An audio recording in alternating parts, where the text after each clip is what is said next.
안녕하세요. 오늘 제가 들려드릴 이야기는 단순한 사건이 아닙니다. 카드 배송이라는 달콤한 목소리에 속아 단 한 통의 전화로 평생 모은 전 재산을 잃은 한 사람의 눈물. 하지만 그 눈물 끝에서 다시 일어서는 용기와 깨달음이 있습니다. 이 영상을 끝까지 보신다면 여러분은 절대 같은 함정에 빠지지 않을 것입니다. 혹시라도 누군가의 목소리에 흔들린 적이 있다면 지금 이 순간 제 이야기에 귀 기울여 주세요. 그리고 아직 구독하지 않으셨다면 구독 버튼을 눌러 주십시오. 이곳에서 우리는 함께 배우고 서로를 지켜낼 수 있습니다. 안녕하세요. 저는 박철민입니다. 은퇴한 지 몇 해가 지났고 하루의 시작은 늘 같은 시간에 문을 열고 햇살을 맞으며 따뜻한 차 한 잔을 마시는 일상으로 흘러갑니다. 손주가 놀러 오는 날이면 유난히 부엌이 바빠지고 오랫동안 쓰던 찻잔의 잠금도 정이 들어 더 소중해 보이죠. 젊을 적엔 가게를 지키느라 하루가 어디로 사라지는지도 몰랐습니다. 이제야 느긋함이 삶의 표정이 되었고 통장에 모아둔 노후 자금을 보며 오늘을 감사히 건넙니다. 그 돈은 제 지난 세월의 땀방울이자 남은 시간을 조금 덜 두려워하게 해주는 마지막 안전방이었습니다. 그날도 다르지 않았습니다. 현관 앞 화분에 물을 주고 반쯤 남은 신문을 펼쳐 기사를 훑어보았습니다. 세상은 매일처럼 다급하게 달려가는데 저는 그 속도를 따라가지 못해도 괜찮다며 스스로를 달랬습니다. 오래 익은 마음은 쉽게 흔들리지 않는다고 믿었습니다. 그래서였을까요? 작은 이상 신호가 스쳐 지나갈 때 저는 그걸 그저 하루의 먼지쯤으로 여겨 털어내고 말았습니다. 전화가 울렸습니다. 낯설지 않은 번호였고 제 이름을 또렷이 부르며 카드 배송이 도착했다고 알려왔습니다. 본인 확인을 위한 간단한 절차라며 잠시 시간을 내달라고 정중히 부탁했습니다. 저는 고개를 끄덕이며 메모지를 꺼냈습니다. 말투는 부드러웠고 단어 하나하나가 친절했습니다. 혹시라도 처리에 문제가 생기면 배송이 늦어질 수 있다며 미안하다 하길래 별것 아니라고 대답했습니다. 예전 같으면 일단 끊고 은행에 직접 물어봤을지도 모릅니다. 하지만 저는 어느새 신뢰가 먼저 나서고 의심은 한 발 뒤로 물러서는 나이가 되었습니다. 그 조심성이 저를 지켜온 방패였지만 그날만큼은 무뎌진 칼날처럼 제 감각을 배신했습니다. 저는 부엌 시계를 흘깃 보았습니다. 점심을 준비하기엔 아직 이른 시간이라 천천히 의자에 앉아 숨을 고르고 상대가 요구하는 확인 절차를 귀 기울여 들었습니다. 여태껏 카드와 관련한 안내 전화는 늘 비슷한 양식이었고 그 목소리는 그런 형식을 정확히 따르고 있었죠. 제 주소와 최근의 카드 이용 내역 중 일부를 읊으며 배송기사에게 전달해야 한다는 항목을 차분히 정리해 주었습니다. 제 개인정보가 그들의 손안에서 이리저리 접히고 펼쳐지는 모습을 머릿속으로 그리자 순간 가슴이 쓸쓸하게 졸아들었습니다. 하지만 스스로를 달랬습니다. 요즘은 다 이렇게 한다고들 하니까 괜찮을 거라고 중얼거렸습니다. 저는 간이 탁자에 놓아둔 안경을 고쳐 쓰고 뒤늦게 창밖을 보았습니다. 바람이 약해 빨래가 나부끼지는 않았습니다. 오래된 골목의 낮은 담벼락 위로 햇빛이 부서지고 까치 한 마리가 몇 걸음 다가섰다가 다시 멀어졌습니다. 세상은 고요했고 제 눈앞의 풍경은 아무런 예고도 없이 무너지기엔 너무 평온했습니다. 사람의 마음이란 참 이상합니다. 가장 위험한 순간에도 평온한 배경은 의심을 더디게 만듭니다. 저는 그렇게 마음의 속도를 낮추고 상대의 안내에 따라 이것저것을 확인했습니다. 그리고 마지막으로 비밀번호를 한 번 더 확인해 달라는 부탁이 들려왔습니다. 그 부탁은 아주 자연스러웠고 서류의 맨 끝 장처럼 당연하게 따라붙었습니다. 순간 아주 얇은 종이가 손가락에 스치듯 불길한 감정이 제 등을 내려갔습니다. 이건 아닌 것 같다는 속삭임이 귓속에서 희미하게 울렸습니다. 하지만 그 목소리는 너무 늦게 도착했습니다. 저는 이미 마음의 문고리를 반쯤 열어둔 채였고 그 문틈 사이로 햇살처럼 스며든 친절을 의심하지 않았습니다. 한평생 믿음으로 꿰맨 일상의 바느질이 그날따라 성급히 마무리되어 마지막 매듭이 느슨해진 채 툭 풀려버리고 말았습니다. 저는 수화기를 쥔 손에 힘을 주었습니다. 이상하다고 느끼면서도 어쩐지 끝까지 따라가야만 할 것 같은 의무감이 생겼습니다. 마치 기록을 깔끔하게 정리해야 마음이 놓이는 성격처럼 시작한 절차를 마무리해야 안심이 될 것 같았습니다.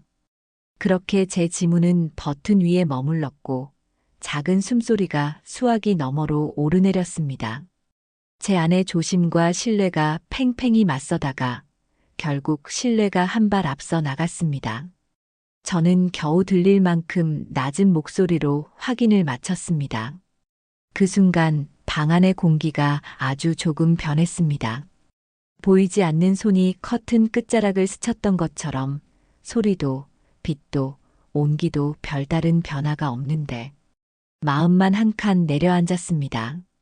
전화를 끊고 나서 저는 한동안 의자에 그대로 앉아 있었습니다. 아무 일도 일어나지 않은 듯 가만히 열린 창을 바라보았습니다. 삶은 종종 이렇게 아무 소리도 없이 다음 장으로 넘어가더군요. 다만 그 다음 장의 첫 줄이 어떤 문장으로 시작되는지 저는 아직 알지 못했습니다. 지금 돌아보면 그 침묵의 시간이 마지막 경고였는지도 모르겠습니다. 종종 가장 큰 파도는 고요의 뒤편에서 몸을 일으키니까요. 그날 전화가 끝나고 나서도 마음은 왠지 불편하게 뒤척이고 있었습니다. 그러나 겉으로는 아무렇지 않게 일상을 이어갔습니다. 점심 준비를 하며 국을 끓이고 반찬을 꺼내 식탁 위에 놓았습니다. 텔레비전에서는 아침 뉴스에 반복된 화면이 여전히 흘러나오고 있었고 화면 속 사회면 기사들은 늘 그렇듯 멀리 있는 이야기 같았습니다. 저는 설마 그중 하나의 주인공이 될 거라고는 단 한순간도 상상하지 못했습니다. 그렇게 수저를 정리하던 때 휴대폰이 미세한 진동을 울리며 식탁 위를 흔들었습니다.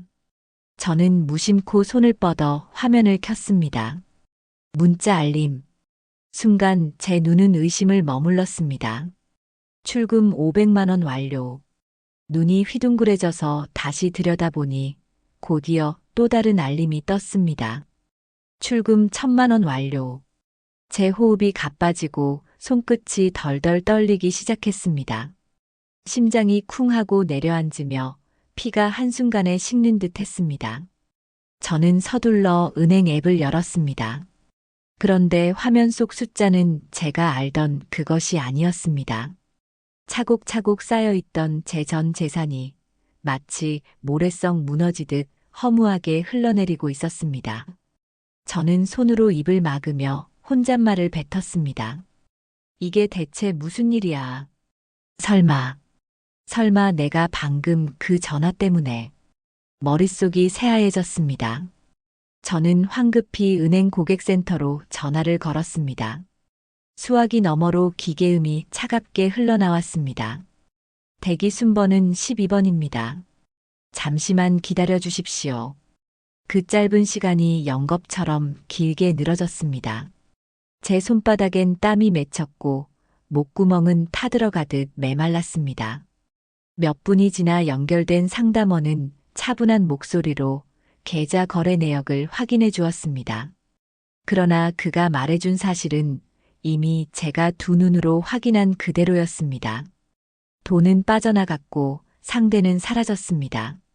되돌릴 수 없다는 단호한 말이 귓속을 짓누르며 울려 퍼졌습니다. 순간 제 귀에서는 상담원의 목소리가 멀어지고 방 안은 무겁게 가라앉았습니다. 제 평생의 땀과 노력, 그리고 노후의 마지막 희망이 한순간에 증발했습니다. 저는 주저앉은 채로 수화기를 떨어뜨렸습니다. 그 작은 충격음이 바닥에 메아리 치듯 울렸습니다. 눈물이 제 눈가에 고였고 곧 흘러내려 얼굴을 타고 떨어졌습니다. 내가 바보였구나. 내가 왜 이렇게 했을까? 수십 번 자책하는 말이 제 가슴을 찔렀습니다. 그때부터 집안의 공기는 달라졌습니다. 벽에 걸린 오래된 시계 소리는 마치 비웃듯 쨍쨍 울려 퍼졌고 창밖에 햇살마저 싸늘하게 식어버린 것 같았습니다. 저는 방 안을 서성이다가 거울 앞에 섰습니다. 거울 속에 제 얼굴은 낯설게 일그러져 있었습니다. 늙은 얼굴, 초라한 눈빛, 그리고 깊게 들이운 그늘. 내가 이렇게까지 허망해질 줄은 몰랐는데 제 입술은 바르르 떨렸습니다. 저는 휴대폰을 다시 들어 보이스피싱 신고 센터로 전화를 걸었습니다. 상대는 이미 너무나 익숙한 목소리로 대답했습니다. 요즘 같은 피해가 워낙 많습니다. 최대한 추적해보겠지만 돈을 되돌려받기란 쉽지 않을 겁니다. 저는 절망감에 눈을 질끈 감았습니다.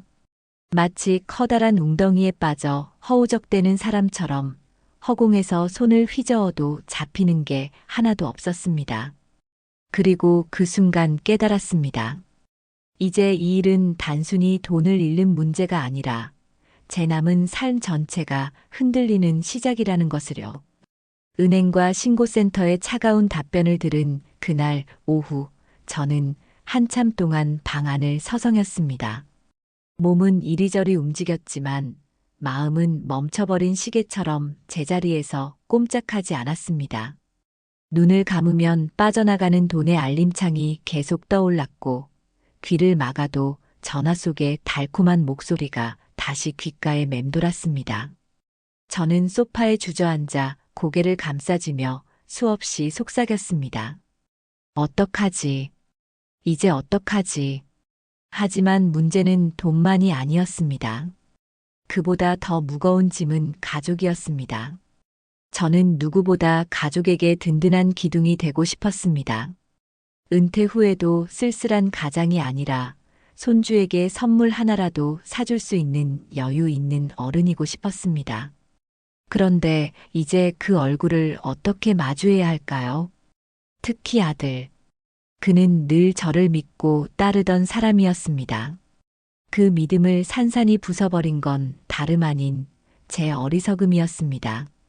저녁이 되어 가족들이 모이는 시간이 다가왔습니다. 저는 식탁에 앉아 숟가락을 쥐었지만 손이 떨려 국을 제대로 뜨지 못했습니다. 아내가 눈치를 살피듯 물었습니다. 요즘 무슨 일 있어요? 밥맛이 없어 보이네요. 저는 고개를 저으며 괜찮다고 말했지만 제 목소리는 갈라져 있었습니다.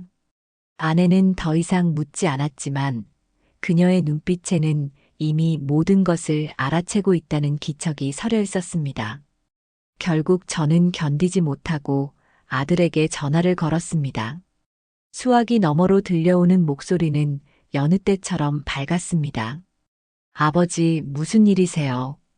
무슨 일이라도 생겼나요? 저는 한참 동안 말을 잇지 못했습니다. 침묵 속에서 제 숨소리만 흔들렸습니다. 그리고 마침내 입술이 떨리며 고백이 터져 나왔습니다. 나 속았구나. 카드 배송이라고 해서 내 전 재산을 다 빼앗겼다. 그 순간 전화기 너머로 들려오는 침묵은 칼날 같았습니다. 이어지는 목소리는 분노와 절망이 뒤섞여 있었습니다. 아버지, 도대체 왜 확인도 안 하고 말씀도 안 하셨어요? 왜 혼자 결정하셨어요? 그 목소리는 크게 소리치지 않았지만 제 가슴을 짓눌렀습니다. 저는 한마디도 제대로 대답할 수 없었습니다. 그저 흐느낌 섞인 한숨만 토해냈습니다. 잠시 후 아들이 집으로 달려왔습니다. 그의 얼굴은 붉게 상기되어 있었고 눈빛은 흔들리고 있었습니다. 그는 제 앞에 서서 두 손을 벌벌 떨며 말했습니다. 이렇게 평생 모은 돈을 한순간에 다 날리면 우리 가족은 어떻게 합니까? 저는 바닥만 바라보며 중얼거렸습니다. 미안하다. 정말 미안하다. 아내는 그 옆에서 조용히 눈물을 훔쳤습니다. 그녀는 소리를 지르지도 않았습니다. 그러나 눈가에 맺힌 눈물이 제게는 더 큰 칼날이었습니다. 저는 그 눈물이 저를 원망하는 울음이라는 걸 단번에 알아차렸습니다. 그 순간 저는 깨달았습니다. 돈보다 무서운 것은 가족의 신뢰를 잃는 일이었습니다. 밤이 깊어갔습니다. 집안은 적막했고 시계 소리만이 공허하게 울렸습니다. 저는 방 안에 홀로 앉아 창밖을 바라보았습니다. 거리는 고요했지만 제 마음속은 폭풍이 몰아쳤습니다. 삶 전체가 무너져 내린 듯했고 저는 그 잔해 속에 홀로 주저앉아 있었습니다. 그리고 생각했습니다. 이제 이 절망을 끝내려면 더 이상 숨지 말아야 한다는 것을요. 하지만 그 끝은 어디에 있을까요? 밤새 뒤척이다가 새벽녘에야 잠깐 눈을 붙였고 다시 눈을 뜨니 창밖이 희끄무레해져 있었습니다. 머리맡 시계가 느리게 움직이더군요. 저는 물 한 잔을 마시고 거울 앞에 섰습니다. 부은 눈두덩과 굳은 인매가 낯설었습니다. 더 이상 숨지 않겠습니다. 제 입에서 그 말이 천천히 흘러나왔습니다. 집안을 조용히 정리하고 얇은 외투를 걸쳤습니다. 손잡이를 돌리는 순간 문이 아주 미세하게 떨렸습니다. 제 마음도 그랬습니다. 버스 창문에 비친 제 얼굴은 흐릿했어요. 정류장을 지날 때마다 사람들이 오르내렸고 모두가 자기 하루를 품고 달려가는 듯 보였습니다. 저는 경찰서 근처에서 내려 발걸음을 옮겼습니다.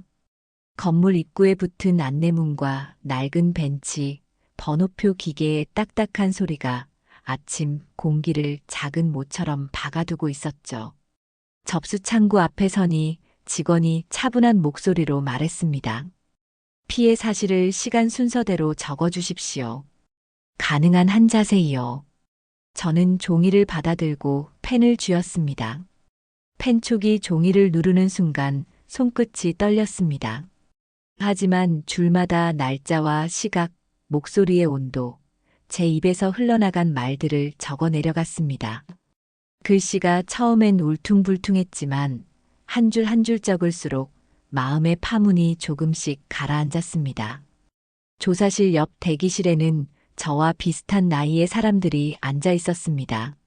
한 분은 모자를 푹 눌러쓰고 고개를 숙였고 다른 분은 손수건으로 눈가를 연신 훔치고 계셨습니다. 저는 옆자리에 살짝 앉아 숨을 고르며 주변을 살폈습니다. 벽면 모니터에서 보이스피싱 수법 안내 영상이 반복 재생되고 있었죠. 카드 배송, 기관 사칭, 가족 납치 협박. 문장마다 제가 지나온 어둠이 겹쳐졌습니다. 화면 속 경고 문구가 붉게 반짝일 때마다 제 가슴도 따라 움찔했습니다. 한참을 기다리다 상담실로 들어갔습니다. 상담원은 제 눈을 정면으로 바라보며 말했습니다. 많이 놀라셨죠? 요즘 이런 피해가 정말 많습니다. 저는 고개를 끄덕였습니다. 목소리가 나오지 않아 대신 손을 깍지 끼고 숨을 길게 내쉬었어요. 상담원은 사건 처리 절차와 계좌 지급 정지 요청, 공조수사에 대해 천천히 설명했습니다. 현실적으로 쉽지 않다는 말도 조심스럽게 덧붙였습니다. 그런데 그 말이 이상하게도 제게 마지막 문장처럼 들리진 않았습니다. 저는 이해했습니다. 절망만 남겨두지 않으려는 배려였으므려. 상담을 마치고 나오니 대기실에서 마주쳤던 분들이 하나둘 서로에게 조심스레 말을 건네고 있었습니다. 딸아이 결혼 자금이었어요. 그런 목소리가 들렸습니다. 아버지 병원비였어요. 저쪽에서 또 다른 목소리가 이어졌습니다. 저는 그 사이에 서서 손끝을 모았습니다. 제 사연을 내놓는 게 부끄럽지 않냐는 생각이 잠깐 스쳤지만 이 방에 앉아 있는 사람들 앞에서는 그 부끄러움조차 같은 무게로 나뉘어지는 것 같았습니다. 저는 조심스레 말했습니다. 저는 노후 자금이었습니다. 카드 배송이라 해서 믿었습니다. 말을 마치자 가슴 깊은 곳에서 묵직한 돌 하나가 떨어져 나간 듯 했어요. 아무도 탓하지 않았습니다. 누구도 눈을 피하지 않았습니다. 그저 고개를 끄덕이며 서로의 말끝을 받아주었습니다. 의자에 앉아 있으니 문득 아들의 얼굴이 떠올랐습니다.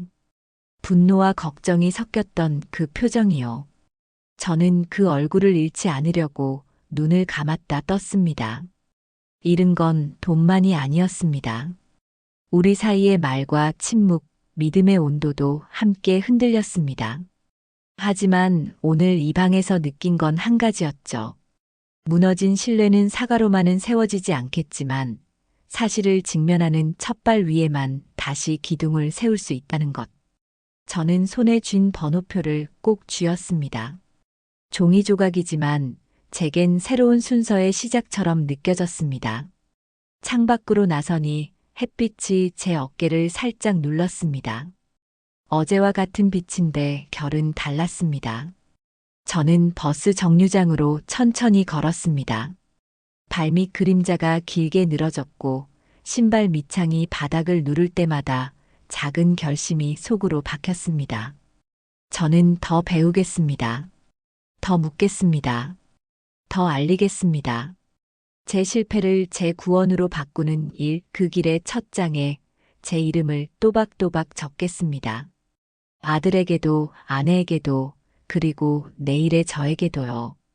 집으로 돌아오는 길에 문득 이런 생각이 들었습니다. 사람의 목소리는 칼이 될 수도 있고 손이 될 수도 있죠. 어제의 목소리는 칼이었습니다. 오늘 이 방의 목소리들은 손이었습니다.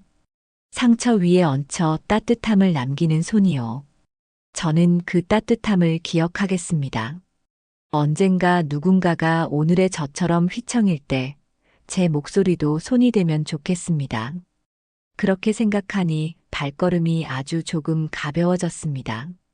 경찰서에서 돌아온 다음 날 저는 집안을 천천히 한 바퀴 돌았습니다. 벽에 걸린 시계, 오래된 찻잔, 사진 속 웃는 얼굴들. 어제까지 무너져 내리던 것들이 오늘은 묵묵히 제 자리를 지키고 있더군요. 저는 조심스레 걸레를 적시고 식탁을 닦았습니다. 손이 식탁의 결을 따라 한 줄씩 나아갈 때마다 마음엔 아주 얇은 선 하나가 그어졌습니다. 어지러웠던 생각들이 선을 따라 가지런히 놓이는 느낌이었습니다. 저는 스스로에게 말했습니다. 여기서부터 다시 정리하겠습니다. 어제의 상처를 오늘의 규칙으로 바꾸겠습니다. 은행에 들러 거래 정지를 확인하고 할 수 있는 조치를 묻고 또 물었습니다. 서류마다 도장이 찍히는 소리가 제 안의 빈칸을 조금씩 채우는 것 같았어요. 상담 직원은 안내문을 건네며 조심스레 덧붙였습니다. 앞으로 낯선 연락은 끊고 직접 확인하시는 게 좋습니다. 저는 고개를 깊게 끄덕였습니다. 고개를 숙이는 그 순간 제 어깨 위를 눌러오던 돌덩이가 아주 조금 가벼워졌습니다. 돌아오는 길, 저는 동네 문구점에 들러 두꺼운 공책을 샀습니다. 표지의 거친 감촉을 쓸어내리며 생각했습니다. 이 공책을 제 마음의 출입문으로 삼겠습니다. 무엇이 드나들었는지, 무엇을 막아야 하는지 한 줄도 빼놓지 않고 적겠습니다. 집에 돌아와 첫 장을 폈습니다. 맨 위에 적었습니다. 의심이 들면 멈춥니다. 두 번째 줄에 적었습니다. 확인은 제가 합니다. 세 번째 줄에는 이렇게 적었습니다. 내 목소리를 믿습니다. 저는 그 문장들을 소리내어 천천히 읽었습니다. 읽다 보니 제 안에서 잔잔한 떨림이 규칙적인 숨으로 변해갔습니다. 종이 위에 펜촉이 닿을 때마다 심장이 중심을 찾는 느낌이었어요. 저는 전화를 걸 만한 곳들을 목록으로 만들었습니다. 은행, 카드사, 통신사, 가까운 지구대, 주민센터. 그리고 옆에 제가 믿는 지인들의 번호를 적었습니다. 혼자 두려움에 파묻히지 않도록 손을 뻗을 수 있는 곳을 하나씩 표시했습니다. 주방 창턱에 작은 화분이 있습니다. 그 흙이 바싹 말라 있더군요. 물을 붓자 흙이 소리를 삼키듯 촉촉해졌습니다. 잎사귀 하나가 미세하게 떨리며 빛을 머금었습니다. 저는 그 작은 떨림이 제 심장과 닮았다 생각했습니다. 상처는 하루 만에 아물지 않죠. 다만 물을 주고 햇빛을 비추고 손으로 흙을 고르게 할 수는 있습니다. 그 하루의 손길들이 모여 언젠가 다시 푸르러질 거라 믿었습니다. 저녁 무렵 아들이 문 앞에 섰습니다. 얼굴에는 여전히 걱정과 서운함이 남아 있었지만 눈빛은 어제와 달랐습니다.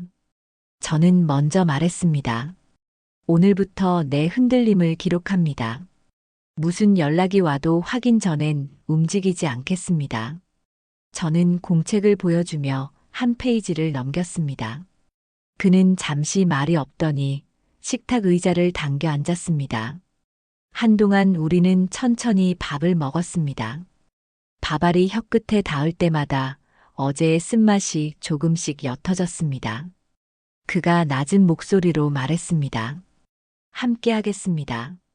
저는 고개를 끄덕이며 수저를 내려놓았습니다. 그 말은 화려하지 않았지만 무너진 집의 기둥에 다시 못을 박는 소리처럼 단단하게 들렸습니다. 밤이 오자 저는 전화기의 벨소리를 낮추고 미확인 번호를 차단 목록에 올렸습니다. 손이 잠시 멈칫했지만 다시 눌렀습니다. 그리고 침대맡 스탠드를 켜고 어제 받은 안내문을 또박또박 읽었습니다. 낯선 용어 사이사이를 제가 이해한 말들로 덧붙여 적었습니다. 두려움은 모르기 때문에 커지는 것이라 믿었습니다. 알게 되면 두려움은 형태를 드러냅니다. 형태를 알면 잡을 수 있습니다. 잡을 수 있으면 줄일 수 있습니다. 저는 그 단계를 따라 제 마음의 어둠을 손전등처럼 비춰보았습니다. 창밖에서 봄바람이 지나가듯 커튼이 살짝 흔들렸습니다. 저는 그 흐름을 바라보다가 조용히 눈을 감았습니다. 귀를 기울이면 미세한 소리가 들리더군요. 냉장고의 낮은 윙소리, 시계 초침의 간격, 옆집 문 열리는 소리. 세상은 언제나처럼 움직이고 있었습니다. 어제와 같은 소리인데 오늘은 다르게 들렸습니다. 저는 깨달았습니다. 절망의 한복판에서도 세계는 제자리를 지키고 있었고 제가 그 자리를 다시 찾아가면 된다는 거요. 제 발목을 잡는 건 거대한 과거가 아니라 움직이지 않으려는 오늘의 두려움이라는 것도요. 잠들기 전 저는 공책 마지막 줄에 이렇게 적었습니다. 잃은 것만큼 배우겠습니다. 배운 것만큼 나누겠습니다.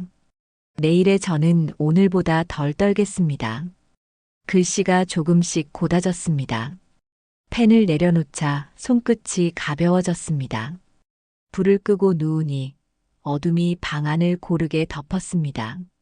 저는 그 어둠 속에서 제 호흡을 세며 천천히 잠으로 걸어갔습니다. 얕은 물결처럼 불안이 흔들렸지만 그 위로 아주 얇은 평온이 떠올랐습니다. 그 평온을 놓치지 않겠습니다. 저는 스스로에게 약속했습니다. 내일도 공책을 펼치겠습니다. 내 목소리를 믿겠습니다. 그리고 작은 질서를 이어가겠습니다. 그날 이후로 하루하루를 공책에 기록하며 살아가고 있습니다. 글씨는 여전히 삐뚤지만 제 마음은 그만큼 고다지고 있습니다. 의심을 멈추는 법, 확인을 습관으로 만드는 법, 작은 규칙을 지켜내는 법. 이 단순한 세 가지가 저를 조금은 다른 사람으로 바꿔놓고 있음을 느낍니다. 며칠 전 동네 마트 앞에서 한 아주머니를 만났습니다.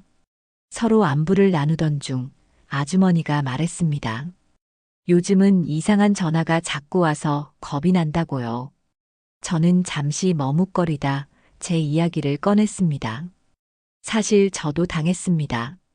카드 배송이라 믿었다가 전 재산을 잃었지요. 제 고백에 아주머니의 눈이 동그랗게 커졌습니다. 그 눈빛 속에는 놀람보다 안도감이 먼저 스쳤습니다. 아, 나만 겪는 일이 아니구나. 저는 그 표정을 보고 알았습니다. 제 목소리가 그분께 작은 손이 되었구나. 그날 저녁 저는 동네 경로당에 갔습니다.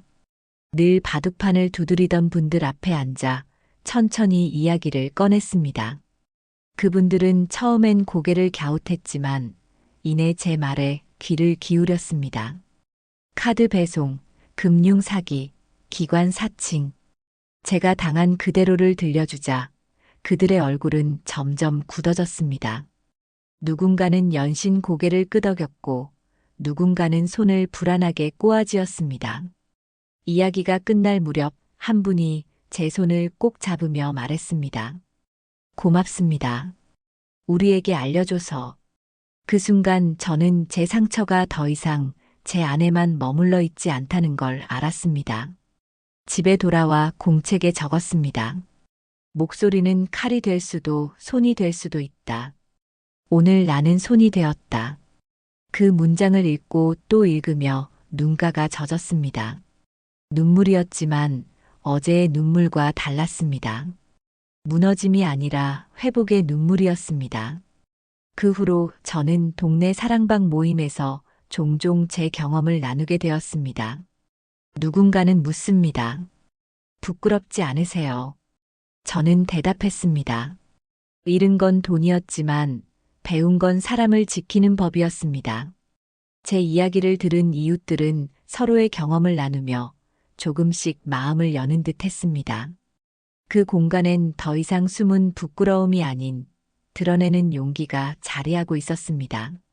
저는 깨달았습니다. 보이스피싱은 단순히 돈을 빼앗는 범죄가 아니라 사람의 신뢰와 존엄을 무너뜨리는 범죄라는 것을요.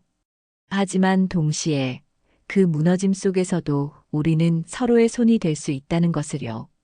한 사람의 목소리가 다른 이에게 닿을 때 상처는 경고가 되고 경고는 보호가 됩니다. 그날 밤 저는 창밖을 오래 바라봤습니다. 골목길 가로등 불빛이 바람에 흔들리며 땅 위로 길게 늘어졌습니다. 그 불빛을 따라 걷는 사람들의 그림자가 함께 움직이고 있었죠. 저마다의 그림자는 달랐지만 모두 같은 빛 아래에 있었습니다. 저는 마음속으로 중얼거렸습니다. 내 목소리도 저 불빛처럼 누군가의 그림자를 따라가주는 작은 등불이 되면 좋겠습니다. 공책의 마지막 장에 이렇게 적었습니다. 나는 여전히 불안하지만 이제는 혼자가 아닙니다. 내 목소리가 나를 넘어 이웃을 지키는 울타리가 되고 있습니다. 제 이야기가 이웃을 넘어 조금 더 멀리 닿기 시작한 건 우연이었습니다. 동네 주민센터에서 열린 안전교육 시간에 참석했을 때였어요. 저는 그저 듣기 위해 앉아 있었을 뿐이었는데 진행자가 혹시 보이스피싱을 직접 겪은 분이 계시냐고 물었습니다. 순간 제 심장이 쿵 하고 내려앉았죠. 사람들 앞에서 이 일을 꺼내는 건 여전히 두려운 일이었습니다. 그러나 제 안에서 조심스럽게 손을 드는 힘이 생겼습니다. 저는 일어나 제 경험을 천천히 들려주었습니다. 카드 배송이라 믿었고 전 재산을 잃었다는 사실을 말할 때 제 목소리는 떨렸습니다. 하지만 끝까지 말을 마쳤습니다. 그 순간 강당 안은 고요했지만 그 고요는 싸늘한 것이 아니라 제 이야기에 귀를 기울이는 따뜻한 침묵이었습니다. 교육을 마친 뒤 한 어르신이 제 손을 잡으며 말씀하셨습니다. 덕분에 저도 조심해야겠다는 생각을 했습니다. 그분의 눈빛은 제 마음의 균열에 새살을 돋게 하는 듯 했습니다. 며칠 후 지역신문 기자에게 연락이 왔습니다. 주민센터에서 제 이야기를 들었다며 인터뷰를 요청했습니다. 처음엔 망설였습니다. 내 얼굴과 이름이 드러나는 게 두려웠습니다. 그러나 저는 이미 알고 있었습니다. 제 부끄러움보다 누군가의 눈물이 더 크다는 것을요. 그래서 저는 용기를 내어 기자 앞에 앉았습니다. 인터뷰 중에 저는 여러 번 말을 멈추고 숨을 고르며 눈을 감았습니다. 하지만 끝내 제 이야기를 이어갔습니다. 신문이 발행되자 동네 슈퍼, 경로당, 심지어 버스 안에서도 사람들이 제 기사를 읽고 있었습니다. 어떤 이는 지나가다 제 어깨를 두드리며 말했습니다. 용기 내주셔서 고맙습니다. 그 말이 제 안에서 오래 울렸습니다. 저는 깨달았습니다. 제 목소리가 이제는 제 울타리를 넘어 더 넓은 세상으로 번지고 있다는 사실을요. 그 후로 경찰서에서 열린 보이스피싱 예방 강의에 패널로 초청되기도 했습니다. 강단에 서서 낯선 얼굴들을 바라보는데 제 심장이 요동쳤습니다. 하지만 그때 제 눈에 들어온 건 과거의 제 모습과 같은 불안한 눈빛들이었습니다. 저는 그 눈빛들을 보고 말했습니다. 저도 속았습니다. 하지만 속은 건 바보라서가 아닙니다. 너무 교묘했기 때문입니다. 제 말에 사람들이 고개를 끄덕였습니다. 그 순간 저는 느꼈습니다. 제 상처가 이제는 방패가 되어 누군가를 지켜주고 있다는 것을요. 집으로 돌아와 공책을 펼쳤습니다. 오늘의 기록을 쓰며 이렇게 적었습니다. 목소리는 물결처럼 번져나간다. 내 고백은 부끄러움이 아니라 누군가의 울타리가 되었다. 글씨를 쓰는 제 손끝이 떨리긴 했지만 그 떨림은 어제와 달랐습니다. 두려움의 떨림이 아니라 울림의 떨림이었습니다. 창문을 열자 저녁 바람이 서늘하게 스며들었습니다. 먼 하늘의 별들이 차분히 반짝였고 그 빛은 멀리 있어도 분명 제 눈에 닿았습니다. 저는 중얼거렸습니다. 내 목소리도 저 별빛처럼 아주 작아도 멀리 닿을 수 있구나. 처음 전화를 받고 모든 것을 잃었을 때 저는 세상이 끝났다고 생각했습니다.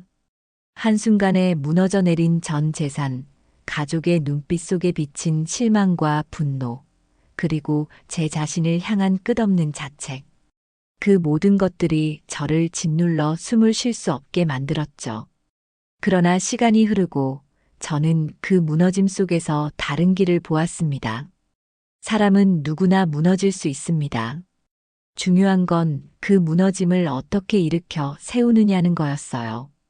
경찰서에서 만난 또 다른 피해자들의 눈물, 경로당에서 나눈 떨리는 고백, 주민센터 강당에서 마주한 침묵의 경청.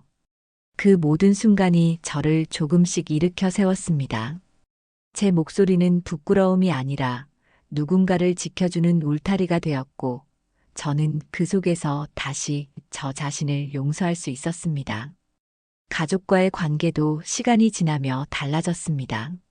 아들의 눈빛 속 분노는 걱정으로 바뀌었고, 아내의 침묵은 따뜻한 손길로 돌아왔습니다. 어느 날 아들이 제 옆에 앉아 조용히 말했습니다. 아버지, 누구라도 속을 수 있습니다. 이제 저희가 지켜드릴게요. 저는 그 말을 듣고 처음으로 마음 깊은 곳에서 울음을 터뜨렸습니다. 그 울음은 패배의 눈물이 아니라 다시 살아갈 수 있다는 안도의 눈물이었습니다. 저는 여전히 가끔 불안에 시달립니다. 낯선 번호가 뜨면 손이 먼저 떨리고 작은 문자 알림에도 심장이 쿵 내려앉습니다. 하지만 이제는 다릅니다. 저는 공책을 펼쳐 적습니다. 멈추고 확인하고 믿는다. 그 세 문장이 제 삶의 등불이 되어 어둠 속에서도 길을 잃지 않게 해줍니다. 어느 날 마을 방송에서 제 목소리가 흘러나왔습니다. 보이스피싱을 조심하라는 안내였습니다. 제 경험을 담아 전해달라고 요청받았기에 짧게 녹음을 남겼습니다. 그 목소리가 골목마다 퍼져나가는 걸 들으며 저는 깨달았습니다. 제 상처는 이제 저 혼자만의 것이 아니고 그것이 흩어져 누군가의 방패가 되고 있으므려. 창가에 앉아 노을을 바라보던 어느 저녁, 저는 조용히 속삭였습니다. 이제는 괜찮습니다. 잃은 돈은 돌아오지 않지만 저는 제 자신을 다시 찾았습니다. 제 목소리가 누군가의 손이 되었고 제 눈물이 누군가의 울타리가 되었습니다. 그것이면 충분합니다. 이제 저는 제 이야기를 마칩니다. 긴 시간 동안 제 목소리에 귀 기울여 주셔서 고맙습니다. 혹시 지금 이 영상을 보시는 분들 중에 저와 같은 상처를 겪으신 분이 계시다면 꼭 기억해 주십시오. 당신은 혼자가 아닙니다. 우리 모두의 목소리가 함께 울리고 있으니까요. 저는 오늘도 공책을 펼쳐 마지막 문장을 적습니다. 눈물의 끝은 새로운 시작입니다. 저는 그 시작 위에 조용히 제 삶을 다시 세워갑니다. 오늘 이야기는 끝났습니다. 하지만 현실 속에서 같은 눈물을 흘리는 분들은 여전히 많습니다. 저의 경험이 누군가에게 작은 울타리가 되고 또 다른 분의 삶을 지켜낼 수 있다면 그것만으로 충분합니다. 혹시 이 영상이 도움이 되셨다면 구독과 좋아요를 눌러주세요. 여러분의 한 번의 선택이 또 다른 사람의 인생을 지켜낼 수 있습니다. 우리의 목소리가 모이면 더 이상 누구도 같은 눈물을 흘리지 않게 될 것입니다. 저는 다음 이야기에서 다시 찾아뵙겠습니다. 감사합니다.